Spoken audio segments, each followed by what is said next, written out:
2 लोटे जल लेकर देवादिदेव महादेव के सामने जाइए। यहाँ अशोक सुंदरी वाली जगह से दोनों धार एक साथ चढ़ाना प्रारंभ करिए और करते करते वो धार शंकर भगवान के शिवलिंग पर ले जाकर छोड़ दीजिए। ये सावन के महीने के अगर आपने मात्र 7 दिन भी लगातार अगर ये धार आपने चढ़ा ली है तो देवादिदेव महादेव की कृपा से 3-4 महीने में सूचना आपको प्राप्त हो ही जाए। आपके घर के पास में जो शिवालय है भगवान शंकर का एक छोटा सा शिवलिंग है। मानो अगर दिल से तुमने मान लिया कि ये केदारनाथ है, दिल से तुमने मान लिया कि ये महाकाल है, दिल से तुमने मान लिया कि भीमा शंकर है, दिल से तुमने मान लिया कि ये मल्लिकार्जुन है, दिल से तुमने मान लिया कि विश्वनाथ है। जिस दिन तुम्हारा मन पर जा, श्रावण के महीने में जब तुम 2 लोटा जल चढ़ाने के लिए जाओगे,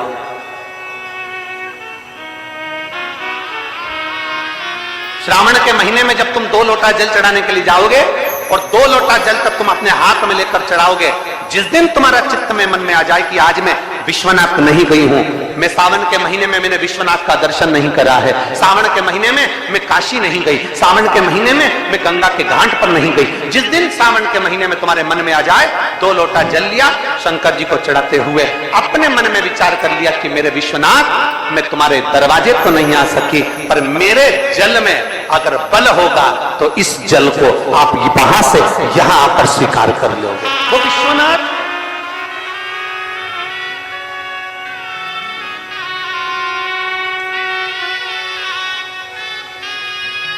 पहला दिन लगे 2 लोटा जल चालू कर दो। श्रावण के पूरे महीने 2 लोटा जल अपने घर से लेकर जाओ और अपने घर से जब जल लेकर जाओ तो ये विचार कर कर जाना, आज मैं शिव को काशी में, आज मैं शिव को केदार में, आज शिव को अमरनाथ में, आज शिव को भीमा शंकर में, आज शिव को मल्लिकार्जुन में। और फिर निवेदन करूंगा, जिस बहन को 19 और 20 साल तक भी औलाद नहीं हुई हो तो कृष्णेश्वर महादेव का नाम लेकर 2 लोटा जल तुम्बकेश्वर महादेव का नाम लेकर चढ़ा कर देखना, सावन के बाद में बाबा संतान जरूर देगा, झोली जरूर भरेगा।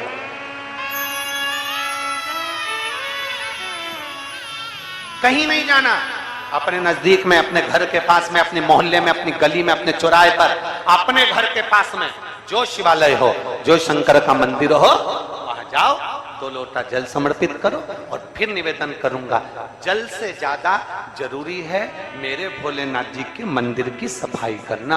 अब कीचड़ चालू हो जाएगा, पानी चालू हो जाएगा, सावन का महीना चालू हो जाएगा, अपने साथ एक कपड़ा लेकर जाओ, बाबा के मंदिर को पूरा साफ कर कर, बाबा के शिवलिंग का स्नान कर कर, बेलपत्र निर्माल्य जितना पड़ा है उसको उठाकर कहीं विसर्जन के लिए, किसी नदी तालाब बावड़ी में नहीं, किसी कुएं में नहीं, निर्माल्य तालाब में, नदियों में, बावड़ी में डालने के बाद वो निर्माल्य सड़ता रहता है, नदी नाले का पानी सूखता रहता है, उसमें कीचड़ इकट्ठा हो जाता है। उस निर्माल्य को इकट्ठा करो, गाड़ी में भरो, किसी एक खड्डा खोदकर वहां दबाकर उसकी खाद तैयार करो और बाद में बेलपत्री के वृक्ष के नीचे उसको डालते रहो। पर ध्यान रखना कि निर्माल्य हमें नदी तालाब बावड़ी कुएं में नहीं डालना, महादेव से कहना नहीं आता। तब हम क्या करें? तो शिव महापुराण की कथा बड़ा सुंदर बात कहती है कि जीवन में कितनी भी तकलीफ हो, कितना भी कष्ट हो, कितना भी दुख हो, जब हम एक बेलपत्र लेकर भगवान शिव को समर्पित करने के लिए जाते हैं और दिल से, हृदय से, भाव से जब एक बेलपत्र समर्पित करते हैं और 1 लोटा जल अशोक सुंदरी पर चढ़ाने के बाद हम देवादिदेव महादेव को जब समर्पित करते हैं तो ये निश्चित है हमारे दुख, हमारी तकलीफ, हमारे कष्ट को मेरा शंभू काटता जरूर है, ये निश्चित है। बोल बम का नारा है, जरा जम के बोल बम का नारा है, सारी समस्या का हल। जब हमारे भीतर कोई तकलीफ होती है, हमारे भीतर जब कोई कष्ट होता है, हमारे भीतर जब कोई दर्द होता है, हमारे भीतर जब कोई दुख होता है, तब हम देवादिदेव महादेव को 1 लोटा जल समर्पित कर कर अपने हृदय की बात भगवान शिव से जरूर करते हैं। जरूर थोड़ी सी भी विषम परिस्थिति चल रही है, थोड़ा भी तकलीफ चल रही है, थोड़ा भी कष्ट आया है जीवन में, थोड़ा भी दुख, थोड़ी भी तकलीफ, थोड़ा भी दर्द, थोड़ा भी कष्ट अगर आपके जीवन में आया है तो शिव महापुराण की कथा कहती है सबसे पहले भगवान शंकर की शरणागति में जाए, भगवान शिव के पास जाए। सबसे पहले भगवान शिव के पास पहुंचे और भगवान शंकर के पास जाकर अपने हृदय से, अपने दिल से, अपने मन से, अपने महादेव को एक लोटा जल समर्पित कर कर अपने हृदय की बात भगवान शिव से जरूर करते। थोड़ी सी भी विषम परिस्थिति चल रही है, थोड़ा भी तकलीफ चल रही है, थोड़ा भी कष्ट आया है जीवन में, थोड़ा भी दुख, थोड़ी भी तकलीफ, थोड़ा भी दर्द, थोड़ा भी कष्ट अगर आपके जीवन में आया है तो शिव महापुराण की कथा कहती है सबसे पहले भगवान शंकर की शरणागति में जाए, भगवान शिव के पास जाए। सबसे पहले भगवान शिव के पास पहुंचे और भगवान शंकर के पास जाकर अपने हृदय से, अपने दिल से, अपने मन से, अपने भाव से भगवान शिव को अपने मन की बात देवाधिदेव महादेव को कहना प्रारंभ कर।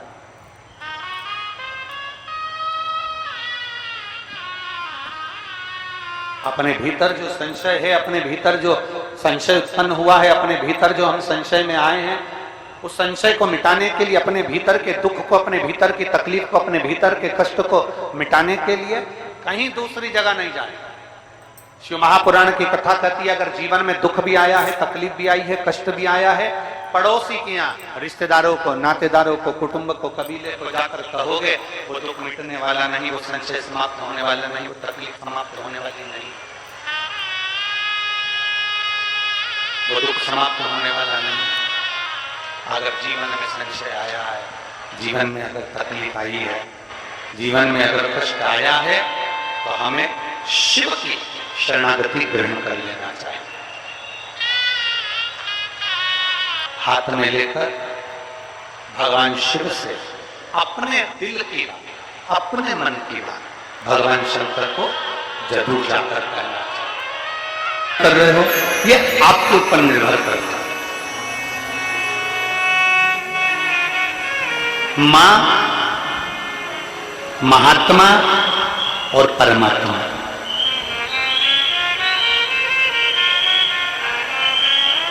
एक मां, दूसरे नंबर पर महात्मा और तीसरे नंबर पर जम के बोलो जरा, अच्छे जम के बोलो, परमात्मा।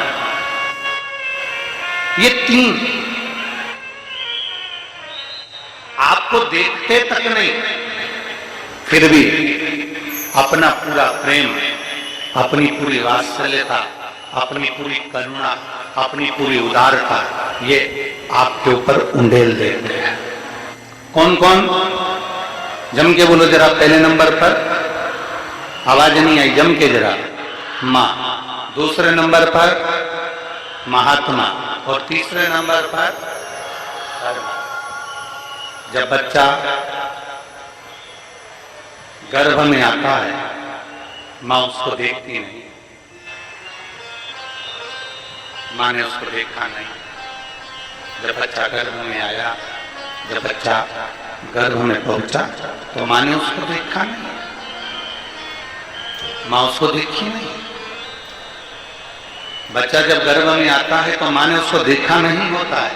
बच्चा जब गर्भ में आता है तो मां उसको निहारी नहीं होती है। पर मां अपनी पूरी करुणा,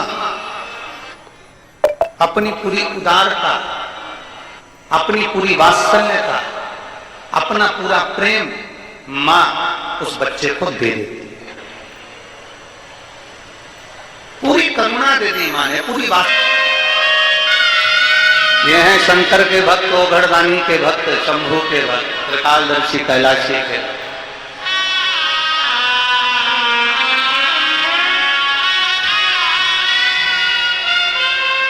अपने नेत्रों से दर्शन करते रहते हैं। भगवान ब्रह्मा अपने नेत्रों से दर्शन करते रहते हैं, पर शंकर जी के नेत्र बंद रहते हैं, शिव जी के नेत्र बंद रहते हैं। शंकर भगवान समाधि में डूबे रहते हैं, शंकर भगवान समाधि में लीन रहते हैं। तो कई लोग, कई जिनके मुख में जो आता है, जिनके विचारों में जो आता है, वो कह देते हैं कि शंकर जी की आराधना नहीं करना चाहिए, क्योंकि शंकर तो समाधि में डूबे रहते हैं, वो तो देखते ही नहीं है। पर उनको समझाना ये है कि नानू माँ का चरित्र कह रहा है कि नानू माँ के पिता मछली पकड़ने का जाल बनाते हैं और ध्यान नानू माँ पर रहता है। एक पनिहारन पानी को लेकर जाती है, सिर पर हंडे पर हंडा, मटके पर मटका, मटके पर मटका, मटके पर मटका रखती है, चलती जाती है, पड़ोसन से बात करती है, पर ध्यान मटके पर रहता है।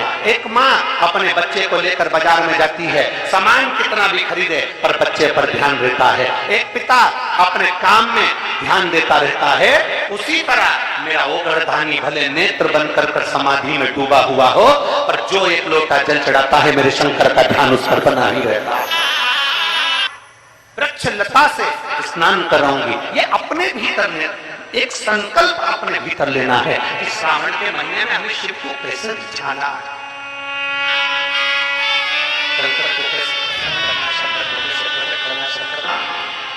देवादिदेव महादेव को पकड़ने का जाल इंसान नहीं बना सकता, वो तो शंकर देवादिदेव महादेव किसी के दिल में आकर बैठ जाते हैं, तो वो हृदय के जाल में शंकर को पकड़कर अपने दिल में बिठा लेता है। कोई इनके सम्मुख में सत्य बोला है। घर में जब शुभ आयोजन होगा, घर में जब शुभ शकुन होगा, घर में जब शुभ कार्य किया जाएगा, घर में जब वंश की वृद्धि हो रही होगी, घर में कोई नया मेहमान आ रहा होगा, घर में कोई आतिथ्य हो रहा होगा, कोई नया मुहूर्त हो रहा होगा, तब हे नारायण आप सत्य बोले हो, इसलिए आपकी पवित्र पूजन प्रत्येक घर में पूर्णिमा, अमावस्या, एकादशी, द्वादशी, संक्रांति आदि आदि दिन आपकी इस स्वरूप की पूजन पूरा ब्रह्मांड करेगा और आपको लोग सत्यनारायण भगवान के नाम से पुकारेंगे। बोल सत्यनारायण भगवान की। इसीलिए स्कंद पुराण का रेवा खंड कहता है, इसलिए हमारे यहाँ जब सत्यनारायण भगवान की हम कथा श्रवण करते हैं, प्रथम अध्याय पूर्ण होता है, द्वितीय अध्याय पूर्ण होता है, तो विद्वान ब्राह्मण जन कहते हैं कि श्री रेवा खंडे प्रथम अध्याय। तो ऐसा रेवा खंड में से भगवान सत्यनारायण के सुंदर स्वरूप का वर्णन आता है। शिव महापुराण में से भगवान सत्यनारायण के स्वरूप का वर्णन आता है, भगवान शिव की पवित्र कथा का वर्णन आता है, भगवान शंकर के सुंदर स्वरूप का वर्णन आता है, और भगवान नारायण का एक नाम सत्यनारायण। महीने, 2 महीने, 3 महीने, 6 महीने, 4 महीने, 8 महीने, 10 महीने, 12 महीने में एक नियम बना लो कि हमारे घर में हम सत्यनारायण भगवान की कथा किसी ब्राह्मण जन को बुलाकर करवाकर यज्ञ जारी करवाकर अपने जीवन को सार्थक बनाएंगे, क्योंकि सत्यनारायण की कथा भी शिव की कृपा के आनंद में होती। कहते हैं जहां सत्यनारायण की कथा होती है वहां शंकर की भी कृपा नित्य बनी रहती है, क्योंकि शिव ने ही तो उपदेश दिया। हमारे यहाँ तो माताएं बड़ा सुंदर सुंदर भजन भी गाती हैं, सत्यनारायण पर चढ़ेगा पर शिव पर कभी नहीं चढ़ेगा, कभी नहीं। गौ माता तो झूठ बोलिए मेरे सामने, तेरा पूरा शरीर पुजाएगा। कन्यादान, वस्त्रदान, मुद्रादान, स्वर्णदान, अन्नदान, सारे दान आगे से होंगे, पर गौदान पीछे से होगा। गाय की पूंछ पकड़कर किया जाएगा, क्योंकि तू झूठ बोल गई मेरे सामने। सारे देवताओं की परिक्रमा आगे से, पर गौ माता की परिक्रमा पीछे से होगी। गाय की परिक्रमा आगे से नहीं होती, पीछे से चालू होकर पीछे विराम हो। तू झूठ बोल गई मेरे सामने। गौ माता तू जगत की मां कहलाती है, गाय माता भी कहती है मुझे क्षमा कर, मेरे मुख से झूठ निकल गया। केतकी का फूल कहता क्षमा करिए, मेरे मुख से झूठ निकल गया। ब्रह्मा जी क्षमा नहीं मानते, क्षमा नहीं। ब्रह्मदेव कह रहे हैं कि आकाशवाणी झूठी है। आकाशवाणी झूठी? भगवान शंकर ने अपने तुरंत पैर का नख तोड़कर फेंका, काल भैरव प्रकट कर लिया। काल भैरव को आज्ञा करी ब्रह्मा का सिर काट दो। जिस मेरे मुख से झूठ निकल गया, केतकी का फूल कहता क्षमा करिए, मेरे मुख से झूठ निकल गया। ब्रह्मा जी क्षमा नहीं मान, क्षमा नहीं। ब्रह्मदेव कह रहे हैं कि आकाशवाणी झूठी है, आकाशवाणी झूठी। भगवान शंकर ने अपने तुरंत पैर का नख तोड़कर फेंका, काल भैरव प्रकट कर लिया। काल भैरव को आज्ञा करी ब्रह्मा का सिर काट दो। जिस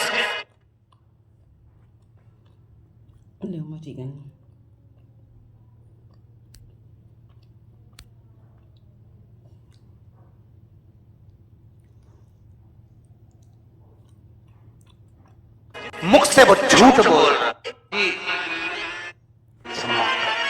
मेरे मुख से झूठ निकल गया। केतकी का फूल कहता क्षमा करिए, मेरे मुख से झूठ निकल गया। ब्रह्मा जी क्षमा नहीं मांगे, क्षमा नहीं।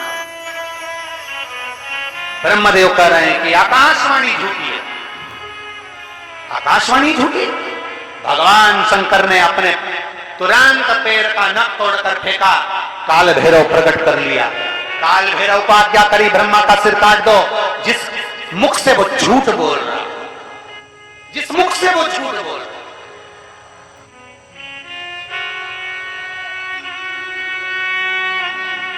ब्रह्मा जी के सम्मुख में काल भैरव प्रकट हो गए।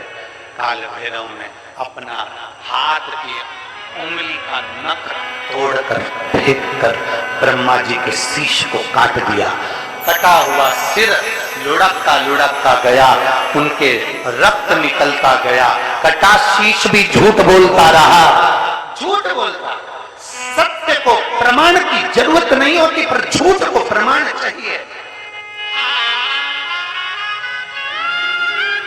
सत्य एक दिन उजागर होता ही है, उसको कितना भी दबाया है।